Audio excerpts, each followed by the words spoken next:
Okay, it's Dean Legge show here. Oh boy, getting some issues. Hooking this thing up. Trying my best.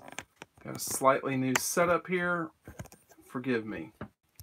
It is the Dean Legge show on Dog Post and YouTube and Facebook and everywhere, seemingly on God's green earth. We've got quite a setup rolling here. It's not the easiest thing on earth to do this all at the same time, so I'm going to have to figure out the best way to do this over time. But we're here. It is Sunday night, which means it's time to talk about the dogs. Georgia getting pretty close to a start of the regular season here soon. And, you could tell Saturday that this was a team that Kirby Smart was really interested in. I don't know about talking about necessarily, but he's happy with their progress. At least it seems like that to me. Now, he gave the usual coaching caveats about, this, that, and the other, how they needed to improve. We've got a long way to go. But if you listen closely enough to him, he had plenty to say that was positive. And in the grand scheme of things, college coaches do their best to, how do you put this, tamper down expectations. And Kirby's doing his best to do that too, in his own way. But he can't help, I think he can't help being sort of excited about what this season could bring and could mean at the end of the day. But, a week ago we got a chance to see the dog scrimmage completely on a Saturday. Well, it wasn't a scrimmage, it was kind of a practice. Yesterday was a scrimmage. And so I think there's got to be a lot of, I think excitement is justifiable. I spent Saturday night, believe it or not, rewatching the 3 playoff football games. And, Alabama looked the best, Georgia looked the second best, Oklahoma looked the third best, and Clemson looked the fourth best. I think obviously Oklahoma's got a lot of transition they're dealing with. I think for Georgia, one of the big things is how are they going to stop this running back from Alabama? He really looked outstanding when you rewatch the game, and Clemson's defensive line is not exactly a bunch of chumps. So that was the part to me that was interesting, is that they really kind of did whatever they wanted to do to Clemson's defensive line. They ran for about 130 some odd yards. They left, I would say they certainly left some points on the table, and they gifted Clemson at least 3 points in that game. Now, these are going to be different teams, but there's a lot, there's a lot returning at a lot of these schools. At Alabama, there's concern and confusion, I guess, at quarterback. Clemson's got the same sort of issue. Ohio State has got a mess on its hands right now with the Urban Meyer situation. So Georgia's just kind of hanging out. Now, Georgia has a competition, if you want to call it that, at quarterback.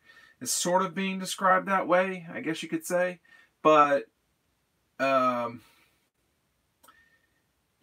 it really does seem to me like this is a situation where Jake Fromm, to me, after this past couple of weeks, it looks to me like he's clearly going to start. He's clearly the number one guy in terms of, not physically and not this, that, and the other, but like in terms of what it looks like on the field when they are going to go. It looks like he's, the guy. That doesn't mean Justin won't play. In fact, I think Justin will play a lot. I say all that to say this. At the other places, there are some, not question marks, but like every single thing isn't filled out. At Georgia, a lot of that has been decided. I mean, they've got what they've got. And in watching the Bama team from last year, I mean, they're basically going to be the same thing this year. I think one thing you have to be concerned about is durability late in the games against Alabama. Now, Georgia won't play Alabama unless it's in a championship scenario. So that's, if they both get there, that means they're pretty good. So the thing I would get concerned about is if you watch the end of the fourth quarter, or if you watch the fourth quarter against Alabama, Georgia had that 20-0 lead or whatever it was. But Alabama continued to stick with what they wanted to do. Now, they had to move around and struggle. They changed quarterbacks, and even when they changed quarterbacks, it's not like Tua came in there and blew it up immediately. He didn't.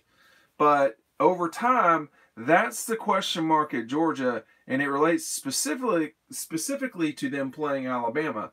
Can this team brace itself enough going into the fourth quarter and play championship football? Clemson really did have a harder time than I figured they would against Alabama in rewatching it or watching it really fully for the first time. I saw it some that night, but there was so much going on with Georgia having just played Oklahoma.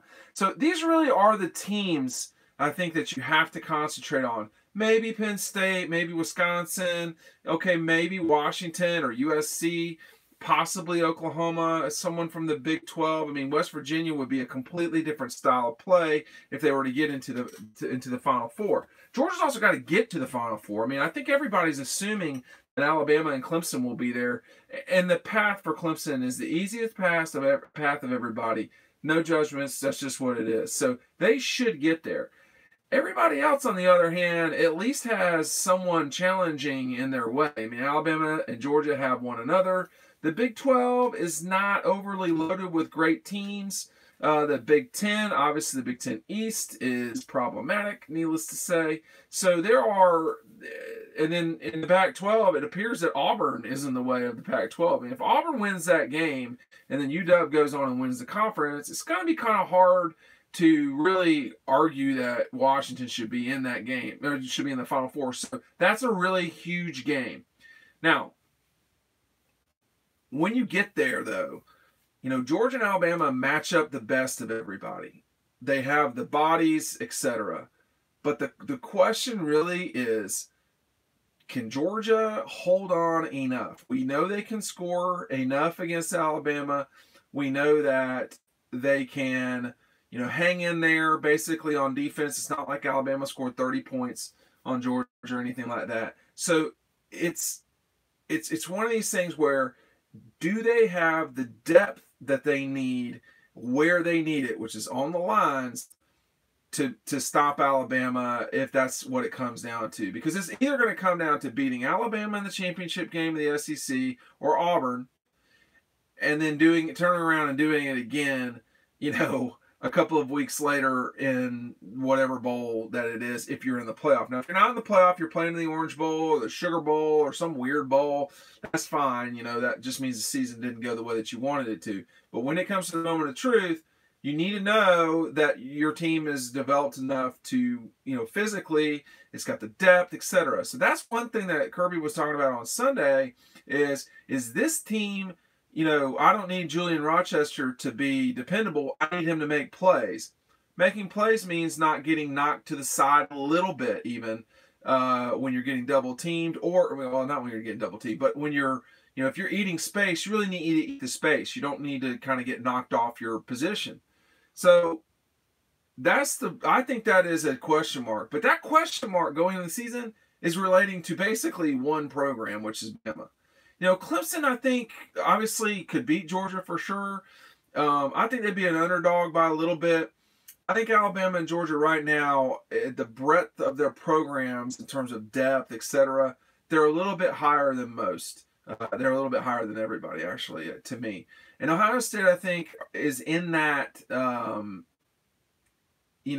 is in that realm too, but this is just not getting any better at Ohio State. I mean, it's concerning that this is not getting closer to an end. And that's the part that I think, someone is going to come from the Big Ten. That conference has just got too many teams. I think between Penn State, Michigan, Ohio State, and Wisconsin, someone is going to get in. And last year they didn't get in. They'll be there this year. So I think someone will get in there.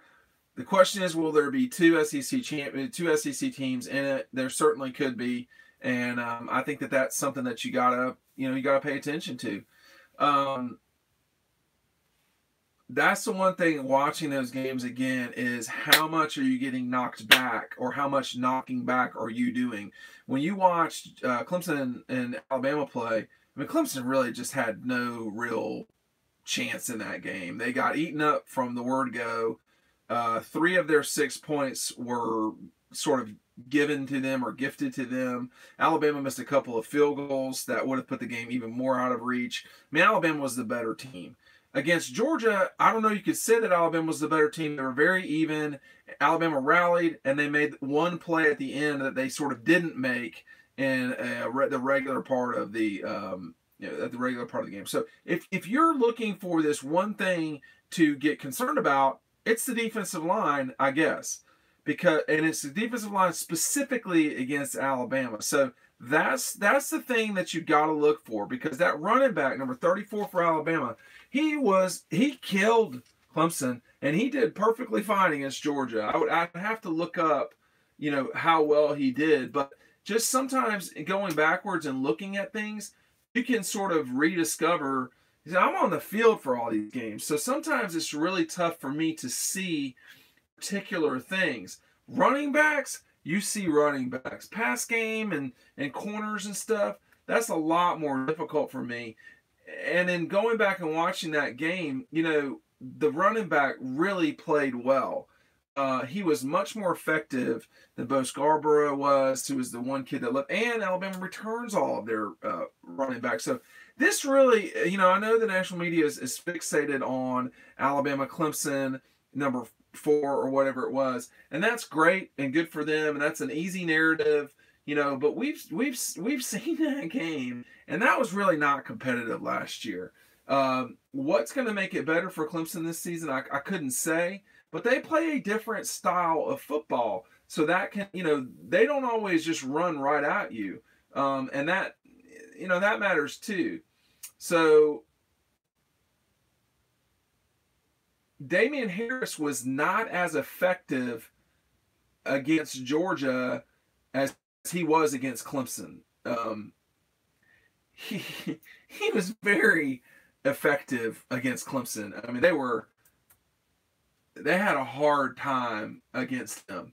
And I remember Alabama effectively running the ball against Georgia, but it might not have been as effective as perhaps as I remember watching the. I mean, maybe the Clemson Bama game has gotten me a little bit more concerned about the Bama run game than anything else, because they just they didn't run all over Clemson, but they ran when they wanted to. And if we're to believe what if we're to believe what the narrative is, which is that Clemson's best chance is because they have this defensive line that's so killer, I mean, Damian Harris ran all through them. So, I don't know. Now, the quarterbacks at Alabama actually ran effectively. Jalen had 47 yards. Tua had 27 yards. A couple of those, he had 20 yards of sacks. So the quarterbacks ran for almost 100 yards between them, and Najee Harris really had a pretty good game. But none of the Alabama backs had more than 65 yards. Georgia's backs had Georgia running the ball, and they ran for 181 yards. That's pretty effective against, arguably the best defense in the country. And then, of course, Alabama running for 184. It was one of those games. It was one of these games where, someone's just, you're going to get popped all the time. And that's the one thing in rewatching those games that I think if you are ready to get nervous about something, that's the thing to get nervous about. But when I look at this again, Bo Scarborough is a big back. Damian Harris is a big back. They both sort of struggled against Georgia. Bo Scarborough ran for almost 6 yards a carry, but he was only in there for 4 carries. Sony was more effective against Bama than Nick was. So sometimes it's about finding who is the best fit. By then, all of the Georgia backs should be ready and healthy and ready to go. Swift only had 2 carries, and obviously Fromm ran the ball a little bit, but most of them were sacks. Although he did gain almost 20 yards rushing it. That's what this is going to come down to. I mean, when you're playing teams like LSU, Alabama, the Gators, physical teams, South Carolina's defense for sure. When you're playing those teams, you just better be ready for physical confrontation, and you better have some sort of ability to do something other than run. That's what was killing Alabama. That's why they changed to Tua. That's why they won the national championship. He gave them a presence that they didn't have. I mean, Jalen was 3 for 8 for 21 yards. They had to pull him. They had no choice. And then Tua throws 3 touchdowns and 1 interception. So, you can see, though, that the front 7, the tight ends and the offensive line versus the front 7, that's where this college national championship is going to be won. It's possible Clemson could play their style of ball, or Oklahoma could play their style of ball and win it. I am skeptical that will be the case, because the two of the teams that will be in the way are so physical on the offensive line. I mean, Kelly Bryant had such a difficult time doing hardly anything. And even when he was passing, you have to be so precise, because they're not respecting the run. So it really was a lot of physical football at the end of a season. It mattered if you could push the line. And I think if you want to get concerned about something, that's the one thing to get concerned about for sure with Georgia. But again, if you're going to play physical teams, if you're going to play, you open up with Carolina, and they're plenty physical enough. I mean, Will knows what he's doing over there. And you got them, you've got the Gators, you've got Auburn for sure. And then if you wind up with Alabama, then that's something that, those games are fights. LSU as well. So all those games where they're physically, they might not be better than you, but they physically can touch you, hit you, whatever. Those are games you better be ready for. And for Georgia, they handled those for the most part last year. Can they handle them again? Is the depth there on the defensive line to get you where you need to go? The linebackers are physical. The defensive line at Georgia, you're losing John Atkins, who nobody even thinks about, but who was a big-bodied guy. And when he ate space, he didn't get knocked off typically. Julian Rochester's a taller guy. He's had to change his body in the last 3 years. We will see if Julian can do what he needs to do to he's important. I mean, those guys in the middle, Tyler Clark knows what he's doing. Ledbetter knows what he's doing. It's those guys in the middle, the noses, the more traditional noses. They're the ones, if you want to get concerned about, fine. And the offensive line at Alabama is really excellent. All these teams, when you get to the end, they have good everything. I mean, Orlando Brown for Oklahoma is really good. I think Mitch Hyatt is a good player. I don't know if he's an elite player, but you're going against the best of the best. So it gets tough at the end. And particularly the problem for Clemson was they could not run the ball. Alabama ran it, Georgia ran it, Oklahoma ran it. Clemson couldn't run it. That's why they had so much trouble being competitive in that game. So we've got tomorrow, Georgia will practice, but it's closed to the media. It's the first day of classes at Georgia. We are barreling right towards this season. I mean, are we 2 weekends away? Well, we're really 3 weekends away, but you will get college football not this Saturday, but the Saturday after that. We get Corky Kell is this week. We will be out and about. Plenty of good high school football games in the state. But Tuesday, practices will be closed at Georgia. So that's back-to-back days of no media availability at Georgia. We'll get Kirby sometime in the middle of the week, and then we'll get Kirby on Saturday to sort of wrap up some of the questions that maybe, he was pretty pleased with the scrimmage.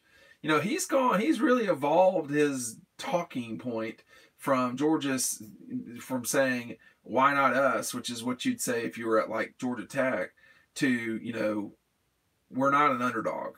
That's, there's 2 ways of looking at yourself. Either you're supposed to do it or you're an underdog. And he's correct. I mean, Georgia can't be an underdog. That's never what they have been. That's not what they're going to be. It's important to realize that. I mean, Georgia has probably been an underdog. It's not been 10 times in the last 4 years. I don't think. I mean, not a lot. I've not answered many questions. If you're listening on iTunes or SoundCloud or Dog Post or YouTube or Twitter or Facebook, having to do this with multiple cameras and outlets, it's not always the easiest thing. So thank you for sticking in there. My name is Dean Legge from Dog Post. This is my 18th season covering the dogs. My second head coach, third athletic director, and second president at the university covering Georgia. And we do this every Sunday night, somewhere around 8:45, 9 o'clock. It depends. And if you're not a member of Dog Post, you should go try it out. It's $1 for a month. There are a lot of members who are on here just watching right now or listening, and I really appreciate everyone. Someone asked about Zamir White scrimmaging. He did scrimmage. We don't know a lot about the details of that. Georgia did have a highlight of him in there. How concerning is going to South Carolina? I mean, Georgia's going to be favored, but thank you for joining. I see where someone said that they joined 912 Dog. Thank you very much. It's tough to play there. There's a lot of different reasons why. Typically, it's because it's warm and it's early in the season, and they're they don't like Georgia. I mean, they're number 2 on the list behind Clemson, so it's a tough game. It's challenging, but Georgia's a lot better than South Carolina is. This isn't like I don't think this is like the past. I think, frankly, if this South Carolina team were playing a lot of the older Georgia teams in the recent past, Georgia have a hard time. The problem is this isn't the old Georgia teams. This is a very different situation with a very different mentality, etc. That's coming from this Georgia team. Someone's asking me here, this is a good question, what's your favorite away game situation that we get to? I was talking with a Georgia official about this the other day, and we were talking about some of the away game situations that are not so hot. But the easiest place to go to, believe it or not, is Tennessee, and to work games. It's a tough place to play for sure, but the way it's laid out for me, it's pretty easy. Vanderbilt's tough. Missouri is tough. Georgia Tech is tough. Those are not easy places to work, but there's not a lot that anyone really cares about that. But if it's tough for us to work there, it can often be tough for the visiting team to be there too. I mean, Georgia Tech is a challenging logistical place to go into. It's a small stadium. It's tough to get your 18-wheeler in there to get all your gear out. It's just a tough place to go. So that's a tough place. Jacksonville is the most difficult for me year in and year out. It's just a tough place to go. It's not easy to get into the stadium, and that's the worst part. But the parking is rough. But my favorite place to actually go to,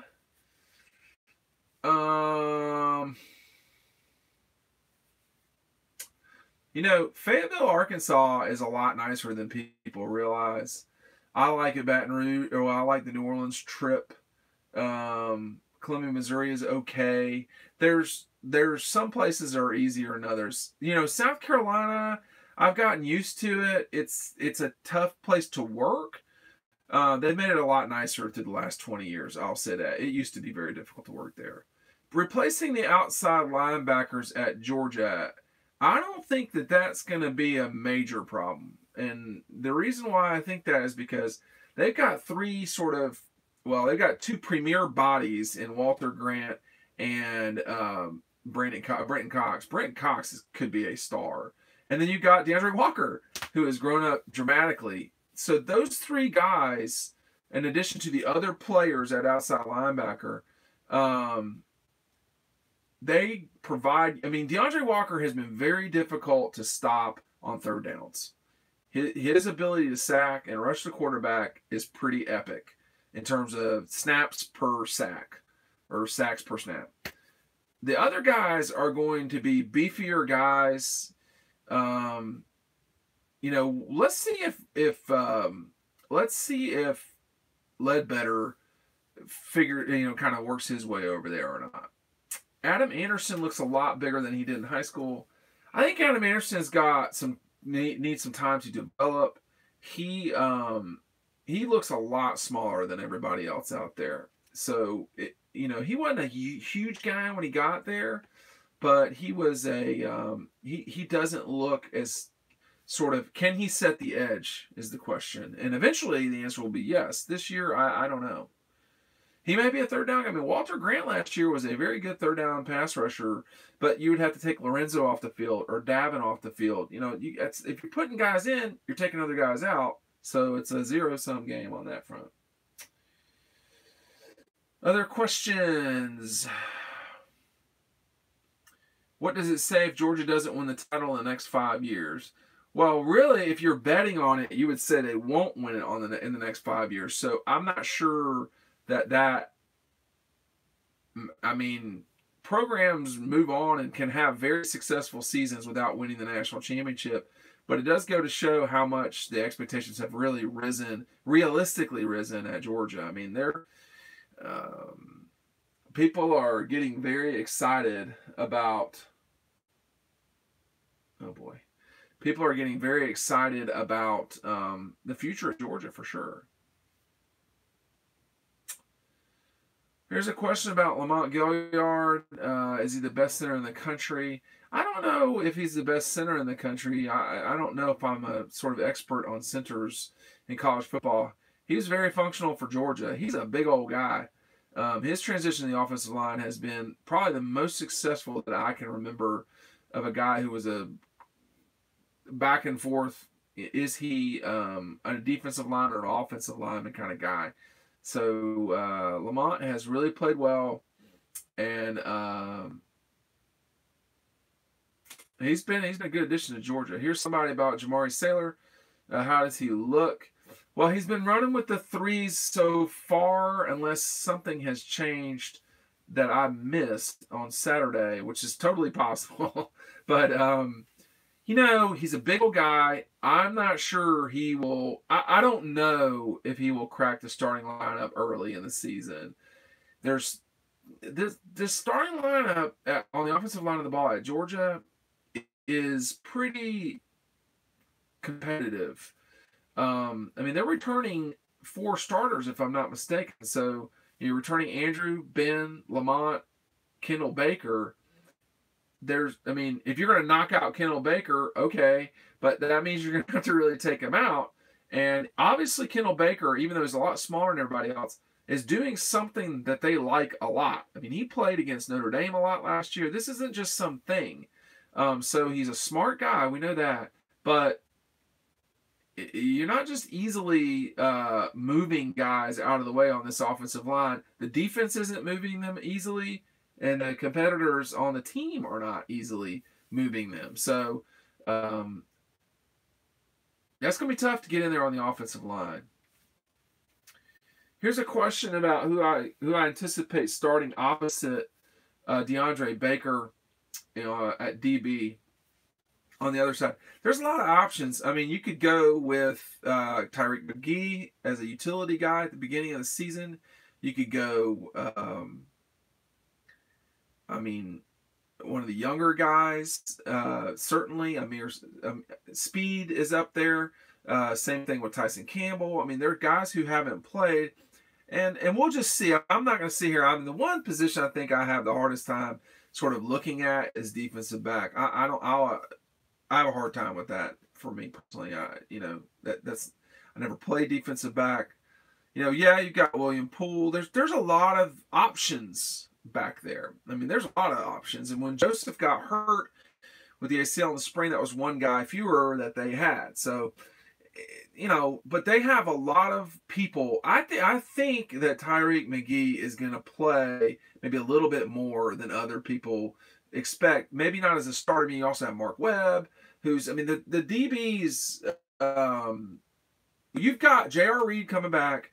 You've got DeAndre Baker, and sort of you've got Richard Liddell. So you've got and Tyreek McGee. So you've got guys who've played a fair amount of football. They might not have been starters, but they've been a fair amount of football. So you've got options. Yeah, sometimes I forget who's where. I'm not going to act like that's not the case. But on the offensive line, I know that pretty well. Defensive back, that's a little less nailed down, so that's harder for me to recall. What are my occupations outside of working for Dog Post? Children. Yeah, they certainly occupy my time. Final questions. If you're not a member of Dog Post, go check it out. We've got a lot of data coming up. We've got a lot of stories. I've got my look back at Trayvon Walker playing this past weekend. They played at Jones County. We've got some stuff about the kids from Stevenson, etc. People keep asking me, I'll end on this. People ask me consistently about, people keep asking me about the bus from New Orleans to Baton Rouge. I'm going to try to get a little bit more detail on that. I am not in the travel agent business. I will attempt to get a few more answers because a lot of people seem to be asking about that. I don't know someone's asking about Devontae Wyatt, and I'm not sure. I don't know really where Devontae is right now, but he's still young. This is his first year of college football, real college football. So, I think he has the potential to be like an interesting player in the future. How great, I don't know. And here's last things. Were you rooting for Tiger or not? I was not rooting against Tiger. I'm a little over the whole Tigers thing.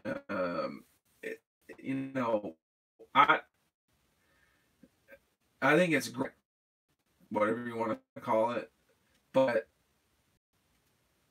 it doesn't, because Tiger watch it. Great. Apparently CBS, the expectation could be that CBS could have doubled what they had last season, or whoever put the PGA on last year, that they could possibly double the ratings. That's what Tiger does. It's just that, I don't don't That's not for me. I'm sure Johnny Manziel really increases the eyeballs for the Canadian Football League when he plays, because he's just a transformational figure. Johnny Football, Tiger Woods, I guess Tom Brady, Tim Tebow, just people like that, like cultural figures. People just, they can't turn away. But I'm not really into that necessarily. If golf is on, I'll watch it to some degree. Sometimes I got better things to do. This time of year, I don't have time to watch stuff, so it's just not there. Thank you for joining me tonight on this Dean Legge show. Please tune in soon, and if you're listening on iTunes, go to dogpost.com to check us out. Thank you.